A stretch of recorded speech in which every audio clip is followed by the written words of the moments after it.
Plastic waste अब सिर्फ एक लाइबिलिटी नहीं बल्कि एक असेट भी बन गया है। इंसेंटिवाइजेशन हो रहा है एफर्ट्स का। Welcome to the world of EPR credits, जहां प्लास्टिक से पैसा बनता है और सर्कुलर इकोनॉमी रियल होती है। I welcome you all to the new video of Climeto TV. आज हम समझेंगे ईपीआर प्लास्टिक क्रेडिट्स कितने टाइप्स के होता है, कौन कौन किस किस तरह के क्रेडिट्स जनरेट करता है, मार्केट आखिर काम कैसे करती है, स्पॉट ट्रेडिंग फॉरवर्ड ट्रेडिंग होता क्या है, और गवर्नमेंट ने प्राइस को कैसे मेंटेन किया हुआ है। So let's dive into plastic का green stock market. EPR plastic में मेनली 4 तरह के ईपीआर क्रेडिट्स होता है। पहला, रिसाइकलिंग क्रेडिट्स। इनको प्लास्टिक वेस्ट प्रोसेसर रिसाइकलिंग करने पर क्लेम कर सकते हैं। रिसाइकलिंग का मतलब होता है प्लास्टिक वेस्ट से वापिस प्लास्टिक बनाना। ये क्रेडिट सबसे ज़्यादा कॉमन और सबसे ज़्यादा ट्रेडेड होते हैं। 1 to 4 सभी कैटेगरी में ये क्रेडिट्स अवेलेबल होते हैं। हालांकि कैटेगरी 4 में रिसाइकलिंग का मतलब होता है कंपोस्टेबल होना। सेकंड आते हैं एंड ऑफ लाइफ क्रेडिट्स। ये भी पीडब्ल्यूपीज और पीओस दोनों कर सकते हैं। हालांकि इनमें प्रोसेसेस का डिफरेंस होता है। जहां पीडब्ल्यूपी को processing in cement or steel plants, waste to energy plants, waste to oil plants में जनरेट कर सकते हैं। पीबो इसको प्लास्टिक वेस्ट को रोड कंस्ट्रक्शन के लिए सप्लाई करके भी जनरेट कर सकते हैं। ये क्रेडिट्स जनरेट करना बहुत हार्ड होता है पर इनकी डिमांड भी बहुत है। रीयूज क्रेडिट्स, इन क्रेडिट्स को ब्रांड ओनर्स जनरेट कर सकते हैं। किस तरह? रिजिड प्लास्टिक पैकेजिंग को फिर से यूज करके। इंडिया के अंदर रीयूज ऑफ पैकेजिंग बहुत ही रेयर होती है। हालांकि फाइनेंशियल ईयर 26-27 में सभी ब्रांड्स को इसके टारगेट्स हैं और उनको इसी साल से रिवर्स लॉजिस्टिक्स पर काम करना है ताकि वे ये टारगेट पूरे कर सके। अगर कोई भी ब्रांड अपने टारगेट से ज़्यादा रीयूज करता है तो वो रीयूज क्रेडिट्स को क्लेम कर कर उन्हें ट्रेड कर सकता है। सबसे आखिरी में आते हैं यूरेप क्रेडिट्स। यूरेप का फुल फॉर्म होता है यूज ऑफ रिसाइकल प्लास्टिक। ये क्रेडिट्स प्लास्टिक पैकेजिंग में रिसाइकल प्लास्टिक को यूज करने पर जनरेट होता है। इनको क्लेम कर सकते हैं पीबूस, प्रोड्यूसर्स या ब्रांड ओनर्स। जैसे कि हमने देखा रीयूज में उनके टारगेट्स हैं, सिमिलरली रीयूज में फाइनेंशियल ईयर 25-26 से लोगों के टारगेट हैं और जब ये रिसाइकल प्लास्टिक का यूसेज अपने टारगेट से ज़्यादा करेंगे तो ये लोग भी अब क्रेडिट्स क्लेम कर पाएंगे और इन्हें यूरोप क्रेडिट्स बोला जाएगा। बहुत सारी कंपनीज इस पर R&D कर रही है ताकि वे अपने यूरोप टारगेट्स पूरे करके एडिशनल सरप्लस जनरेट करके उसे मार्केट में ट्रेड कर सकें। मतलब सभी क्रेडिट्स का अपना एक अलग मॉडल है और कंप्लाइंस पूरा करने के लिए एक सही मिक्स होना जरूरी है ना। ये क्रेडिट्स कौन कौन जनरेट कर सकते हैं, एक विजुअल फ्लो से समझते हैं। PIBOs end of life credits road construction के थ्रू यूरोप क्रेडिट्स और रीयूज क्रेडिट्स जनरेट कर सकता है। वहीं पीडब्ल्यूपी रिसाइकलिंग क्रेडिट्स और एंड ऑफ लाइफ बाय को processing in cement and steel plants using waste to oil and waste to energy plants के through end of life credits को जनरेट कर सकते हैं। पीडब्ल्यूपीज के बिना पीबोस का कंप्लायंस अधूरा है। जिसके पास अच्छे क्रेडिट्स हैं वही मार्केट का किंग है। अब समझते हैं ईपीआर मार्केट के क्रेडिट मैकेनिज्म को। ईपीआर क्रेडिट बाजार, जहां पैसा, प्लानिंग और पेपर वर्क सब कुछ इंपॉर्टेंट है। मार्केट में अभी 2 तरह के मॉडल से ईपीआर क्रेडिट ट्रेड होता है। पहला, स्पॉट ट्रेडिंग, जहां पर रियल टाइम बाइंग और सेलिंग होती है क्रेडिट्स की। इसमें पीबोज अपने कैटेगरी और क्वांटिटी के हिसाब से रिक्वायरमेंट देते हैं और पीडब्ल्यूबी कोट करते हैं। आखिरी में क्वांटिटी के बेसिस पे नेगोशिएशन होती है और सेम डे पर ट्रांसफर और ट्रांजैक्शन दोनों होता है।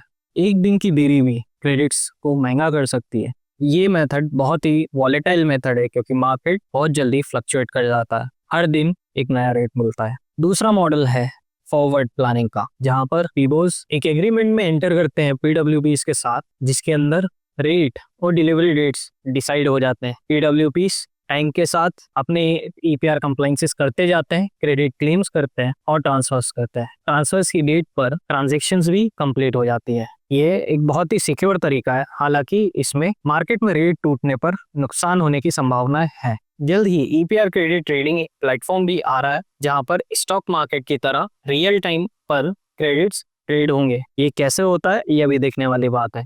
एक अच्छा कंसल्टेंट वही है जो आपको ये समझने में हेल्प कर सके कि कौन सा मॉडल आपके लिए सबसे ज़्यादा फायदेमंद हो सकता है और इसकी प्लानिंग किस तरह से की जा सकती है। क्लाइमेटो दोनों ही ट्रेडिंग मॉडल्स में सक्षम है और आपको बेस्ट रेट्स प्रोवाइड कराता है। क्रेडिट ट्रेडिंग का रियल गेम है टाइम, ट्रस्ट और ट्रेसेबिलिटी। मार्केट को कुछ की फैक्टर्स ड्राइव करते हैं, जैसे कैटेगरी वाइज डिमांड। कैटेगरी 1 और 3 के रिसाइकलिंग क्रेडिट्स की आज के टाइम पर बहुत डिमांड है और सप्लाई बहुत कम। दूसरा जो फैक्टर होता है वो होता है ऑर्डर क्वांटिटी। जितना बड़ा ऑर्डर उतना ज़्यादा नेगोशिएशन के चांसेस। फिर आती है ट्रेसेबिलिटी रिक्वायरमेंट। अगर आपको ट्रेसेबिलिटी डॉक्यूमेंट्स की रिक्वायरमेंट है तो हो सकता है कि आपको रेट तेज पड़े। Last but not the list, जो फैक्टर सबसे ज़्यादा इफेक्ट करता है वो जियो न्यूट्रल क्रेडिट्स की रिक्वायरमेंट है या फिर लोकेशन स्पेसिफिक। वैसे तो नियमों में जियो न्यूट्रल क्रेडिट्स अलाउड है, but recently Himachal Pradesh court ने एक रूलिंग करी थी जहां पर हिमाचल प्रदेश के टारगेट्स हिमाचल प्रदेश के क्रेडिट से ही फुलफिल होने चाहिए। हेंस अगर आप लोकेशन स्पेसिफिक क्रेडिट्स की डिमांड करते हैं और उनकी सप्लाई नहीं है तो हो सकता है आपको क्रेडिट्स के रेट और तेज पड़े। अभी मैंने जिक्र किया था ट्रेसेबिलिटी डॉक्यूमेंट्स का। वैसे तो ट्रेसेबिलिटी डॉक्यूमेंट्स की रिक्वायरमेंट नियमों में है नहीं, क्योंकि PWP are responsible for generating credits and to provide data to the government. Government issues those credit in the name of those recyclers who have proven the claim. But as a responsible organization, you should take lead and take traceability documents जो ये ensure करते हैं कि आपने जिस चीज़ के लिए incentivisation करना चाहा है इंडस्ट्री को वो एक्चुअल हो रहा है, एनवायरनमेंट में एक्चुअल इफेक्ट आ रहा है और आप वाकई इंडिया के सर्कुलर इकोनॉमी और रिसाइकलर इकोनॉमी को बूस्ट कर रहा है। वैसे तो ईपीआर क्रेडिट्स गोल्ड है, पर अगर डॉक्यूमेंटेशन वीक है तो उनकी वैल्यू जीरो भी हो सकती है। अब हम देखते हैं कि कैसे गवर्नमेंट इस पूरे मार्केट में प्ले करती है।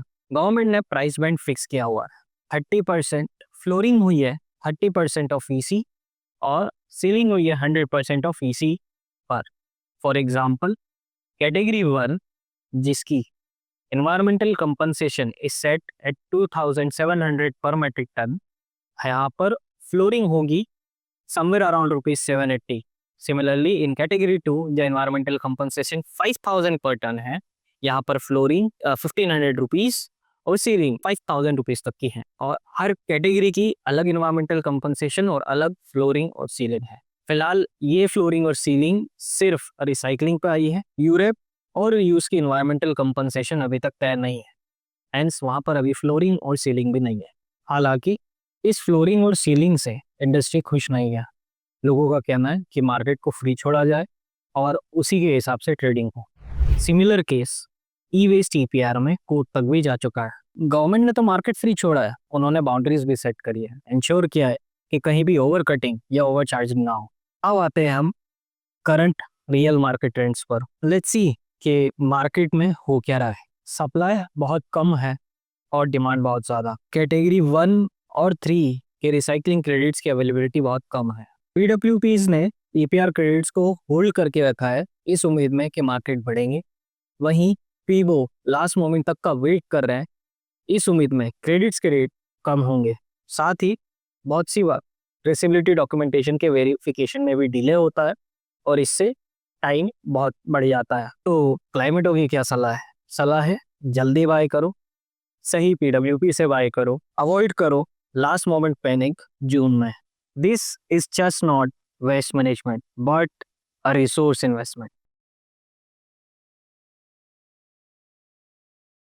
तो ईपीआर क्रेडिट मार्केट के बारे में और डीपली बताने के लिए हमारे साथ जुड़ चुके हैं क्लाइमेटो से country head mister Harsh Malu. Hi sir. Hello. तो सर एक मेरा let's start directly with questions, बहुत सारे सवाल हैं। तो सबसे पहले बहुत सारे लोग मेरे से भी ये पूछते हैं जब हमारी कॉल होती है कि ये फेक क्रेडिट और जेन्युइन क्रेडिट क्या होता है और हम कैसे इंश्योर करें कि हमने जो क्रेडिट लिए हैं वो जेन्युइन।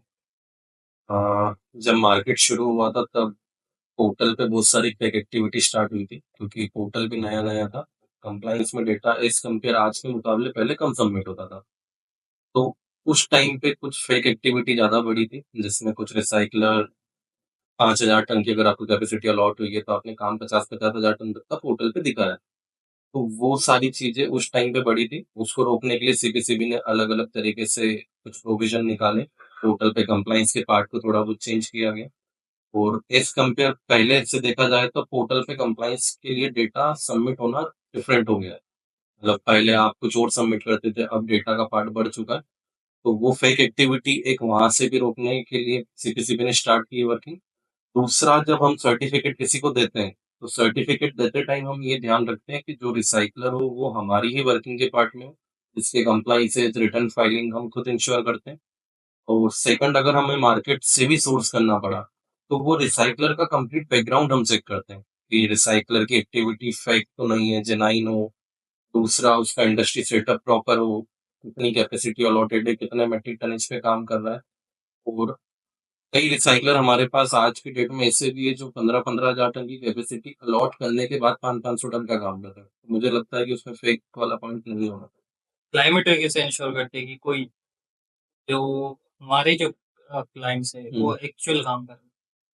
हमारे जो क्लाइंट है वो एक्चुअल काम कर रहे हैं, उसके लिए हम पूरा डेटा उनसे बुलाते हैं। डेटा हमारे पास कंप्लायंस के लिए आता है। कंप्लायंस में आने के बाद वो डेटा पूरा फ़िल्टर फाइन होता है। तो हर एक स्टेप पे क्रॉस चेक करते हैं।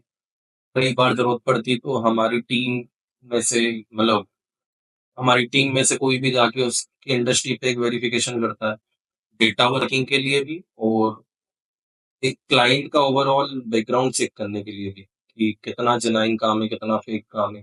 तो वो सारी चीज़ें हमें वहाँ से क्लियर होती हैं। तो मतलब हमारे एंड पे भी एक ऑडिट जो होता है हम उसके बिल्कुल, बाद मतलब क्लाइंट को ऑनबोर्ड करने के बाद हम हमारी साइड से भी पूरी कोशिश करते हैं कि उसका ऑडिट हम हमारे एंड पे कंप्लीट करें। सीपीसीबी तो करेगा ही। हाँ, एक और चीज़ जैसे लोग कंफ्यूज होते हैं एंड ऑफ लाइफ और रिसाइकलिंग क्रेडिट्स के पीछे। तो क्या एंड ऑफ लाइफ और रिसाइकलिंग अलग-अलग होता है? दूसरा, क्या ये आपस में यूज़ हो सकते हैं इंटरचेंज? अलग-अलग में अगर मैं बात करूँ तो डेफिनिशन डेफिनिटली अलग-अलग है। एंड ऑफ लाइफ में आपके waste to energy, cement industries, co-processing, waste to oil, ये सारी इंडस्ट्री एंड ऑफ लाइफ के लिए फॉल होती है। सेकंड अगर रिसाइक्लिंग की बात करें तो जो कचरा लेके दाना या फ्लेक्स बना रहा है वो रिसाइक्लर होता है। अब अगर इंटरकनेक्टेड बात करें कि चेंज हो सकती है कैटेगरी, तो आप एंड ऑफ लाइफ से रिसाइक्लिंग नहीं कर सकते। अगर आपने 100 ton end of life purchase करा है तो उसका कोई भी कन्वर्जन रिसाइक्लिंग में नहीं होगा।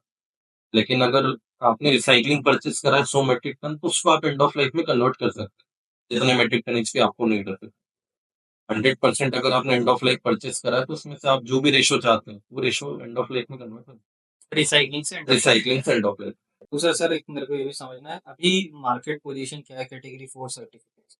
कैटेगरी 4 में डिमांड जनरली शुरू से अगर मैं अभी तक देखूँ तो लिमिटेड ही रही। और लिमिटेड होने के बाद बीच में जैसे आपको पता था कि एक नया नोटिस आया था जिसमें 3 को कन्वर्ट करके 4 के लिए प्रोविज़न आया था। तो उस कारण से भी कुछ कंपनियाँ को पहले पता था कि हाँ, इस तरीके की एक्टिविटी होती है और हम ये कर सकते हैं कि 3 लेके 4 में कन्वर्ट कर सकते हैं। लेकिन कुछ रेशियो ऐसा भी आता है कि नहीं हमें 4 का कैटेगरी 4 ही चाहिए, हमें कन्वर्जन नहीं करना है। और अभी भी अगर मार्केट कैटेगरी 4 का देखा जाए तो बहुत लिमिटेड है। और इनफ मुझे जहाँ सप्लाई है मार्केट में? नहीं सप्लाई नहीं है। मतलब मेरी नज़र में अगर देखा जाए तो कैटेगरी 4 में जो टोटल क्वांटिटी पोर्टल पे जनरेटेड होगी, वो लगभग कुछ हज़ारों टन में होगी। और अगर हम उस साइड अगर बात करें कि रिक्वायरमेंट, तो वो उससे ज़्यादा है। तो इसका जो तरीका पिछले साल तरीका सीपीसीबी जो ने जो नोटिस किया, आया था, वही आगे बढ़ते हैं। क्या ये अभी इस साल भी लागू? इस साल के लिए कोई नया नोटिस नहीं आया, लेकिन पुराने नोटिस को ही कंपनी हाँ, मान के आगे बढ़ते जा सर एक चीज़ और बताइए, जैसे सिम कैटेगरी नई आ गई है हुँ, जिसमें स्मॉल और माइक्रो प्रोड्यूसर्स को हुँ। Recycling end of life credits नहीं लेंगे, तो इससे मार्केट डायनामिक्स में क्या डिफरेंस अगर सिंक की बात करें तो जो प्रोड्यूसर का माइक्रो स्मॉल का एक बल्क रेशियो था, है? वो पोर्टल से पीओ से शिफ्ट होके सिंक में आ गया। हुँ, और ये शिफ्ट होने के कारण एक सर्टिफिकेट में, क्योंकि सबसे पहले वर्किंग अगर देखा जाए तो यही इंडस्ट्री करती थी, हुँ। कि जिसके 300, 400, 500 या 1000 टन के टारगेट है। तो उनका माइंडसेट ये होता था कि हाँ, जो भी लायबिलिटी आई है उसको परचेज़ करके हम फिनिश करें, चाहे रिटर्न फाइलिंग बाद में हो या अभी हो। अगर रिसाइक्लिंग की साइड इसको देखें तो एक बड़ा रेशियो कम हो चुका है, कि जो सर्टिफिकेट में एक शॉर्टेज जो अगर देखा जाए कि ये लोग जो परचेज़ करते थे, तो वो रेशियो एक बल्क में कट ऑफ हुआ है। और ये रेशियो एक लाखों टन में हो सकता है, क्योंकि छोटे-छोटे प्रोड्यूसर बहुत सारे जो ये वर्किंग करते थे। और सबसे पहले सर्टिफिकेट रेडी मतलब बाइंग करने में भी यही लोग रेडी होते हैं। क्योंकि किसी के ऊपर भी अगर 100-200 टन के टारगेट है तो वो ये चाहता है कि बस ये टारगेट परचेज़ करके हमारी वर्किंग कंप्लीट। और एक और चीज़ सर, ये नया जो क्यूआर कोड इंटीग्रेशन हुँ, आया, क्यूआर कोड मतलब पीडब्ल्यूपीज़ को जितना मेरे को नॉलेज है कि पीडब्ल्यूपीज़ को इश्यूज़ आ रहे हैं। हुँ, कुछ ऐसा भी है कि छोटे लोग भी जनरेट नहीं कर पा रहे हैं। तो बराबर। क्या इश्यू आए हैं और इससे मार्केट डायनामिक्स क्या क्लियर हुई है? एक बार आप ऑडियंस को थोड़ा-सा पोर्टल पे जैसे आप जानते हैं कि एक नई डेफ़िनेशन आई है, जिसमें जनवरी आई थिंक जनवरी 2025 के बाद से कि आप क्यूआर कोड अगर आपके बिल है रिसाइक्लिंग में, तो ही आप पोर्टल पे सर्टिफिकेट क्लेम कर सकते हैं, अदरवाइज आप क्लेम नहीं कर सकते। ये क्यूआर कोड कौन सा होगा? अब QR code iron generated, IRN हाँ, मतलब जीएसटी का जीएसटी इनवॉइसिंग आयरन जनरेटेड। हम्म, और इसमें 2 नियम फॉलो होते हैं कि एक तो जीएसटी एक साइड कहता है कि आपका टर्नओवर 5 करोड़ से प्लस का है तो आपके लिए मैंडेटरी होता है। साथ ही साथ अगर रिसाइक्लिंग इंडस्ट्री में देखा जाए तो ये सबसे बड़ा माइनस पॉइंट है, क्योंकि 1000 टन, 500 टन या 400-500 या अप टू 1000 टन तक में काम करने वाले इंडस्ट्री में लगभग 5 करोड़ प्लस टर्नओवर नहीं होता है, बिलो ही टर्नओवर रहता है। तो उन लोगों को सभी को वॉलंटरी शुरू करना पड़ रहा है, और वॉलंटरी शुरू करने के लिए भी कुछ कंपनियां रेडी हुई है और कुछ के लिए अभी भी क्वेश्चन मार्क है कि हमारे कंसल्टेंट ने मना करा है, हमारे सीए ने मना करा है, हमारे लीगल एडवाइजर ने मना करा है कि आप मत करो। तो वो अभी एक क्वेश्चन मार्क है, उन लोगों के लिए क्लियरिटी नहीं है कि करना है या नहीं करना है। लेकिन अगर आपको प्रॉफिट लेना है या ईपीआर में क्लेम करना है तो आपको वॉलंटरी शुरू करना पड़ेगा। फिर आपको वो 5 करोड़ के लिए वेट नहीं करना है कि मेरा टर्नओवर क्रॉस होता है या नहीं। और क्या क्यूआर कोड इंटीग्रेशन से बड़े जनरेटर्स को भी कुछ इशू आ रहा है? बड़े जनरेटर में भी इश्यू आ रहे हैं, जैसे एंड ऑफ लाइफ में जो मैंने आपको बताया था कि बल्क में सर्टिफिकेट जनरेट होते हैं और उनकी कैपेसिटी भी अच्छी रहती है। तो जब लाख लाख या 2-2 लाख इनवॉइस आप पोर्टल पे अपलोड करते हैं, तो वो ईज़ी टास्क नहीं है कि आपने बिल अपलोड करा, स्कैन हुआ और वो एंट्री हो गई। क्योंकि आपको पहले एंट्री भी करना है, फिर क्यूआर कोड को फेच भी कराना है, तो वो एक टाइम टेकन प्रोसेस है। और इसमें क्यूआर कोड में भी कुछ इश्यूज़ आ रहे हैं, जो अमाउंट को राउंड ऑफ नहीं लिया जा रहा है, उस कारण से वो भी बिल कट ऑफ हो रहे हैं। और मुझे जहाँ तक लगता है कि अगर 100% का रेशियो देखा जाए, तो 30 से 40% रेशियो तो एंड ऑफ लाइफ के भी बिल कट ऑफ हो रहे हैं। मतलब उतने क्रेडिट अब जनरेट उतने नहीं हो रहे। क्रेडिट जनरेट नहीं हो रहे। तो इससे मार्केट डायनामिक्स में आपको क्या लगता है क्या होगा? रेट मार्केट रेज होगा? में रेट में बढ़ने के चांसेस पूरे हैं। और जैसा आप जानते हैं कि अभी जून एंडिंग हमारी जो रिटर्न फाइलिंग है, चाहे वो पीडब्ल्यूपी हो चाहे वो पीओ हो, क्या पेडब्ल्यूपी की अभी हो गई एक्सटेंशन? एक्सटेंड हुई नहीं है। लेकिन अगर 1 तारीख से पोर्टल बंद था और उसके पहले विंडो लॉक थी, तो वो एक डायरेक्शन एक्सटेंड के लिए ही है। और सर एक लास्ट और फाइनल सवाल कि कोई एक ब्रांड है अगर और उसकी एक बहुत बड़ी लाइबिलिटी है तो हम्म। वो इसको किस तरह से प्लान आउट करे, क्योंकि एक ब्रांड खर्चा करते वक्त बहुत सारी चीज फैक्टर्स को उसमें लेता है, तो हम्म। क्या स्ट्रेटेजीज हम जनरली लोगों को बताते अब इसमें अलग-अलग तरीके हो सकते हैं। अगर कोई ब्रांड है या कोई बड़ा प्रोड्यूसर भी है, तो आपके अगर टारगेट जो भी टोटल टारगेट है, उसको आप क्वार्टरली परचेज़ कर सकते हो या फिर उसको आप मंथली बेसिस में परचेज़ कर सकते हो। एक फिक्स अमाउंट पे आप किसी भी सर्टिफिकेट को लॉक कर सकते हो, किसी भी कंसल्टेंट के साथ कि ये XYZ अमाउंट है और इसमें मैं आज परचेज़ कर रहा हूँ और मुझे इसकी डिलीवरी या तो मंथ बेसिस पे चाहिए या क्वार्टर बेसिस पे चाहिए।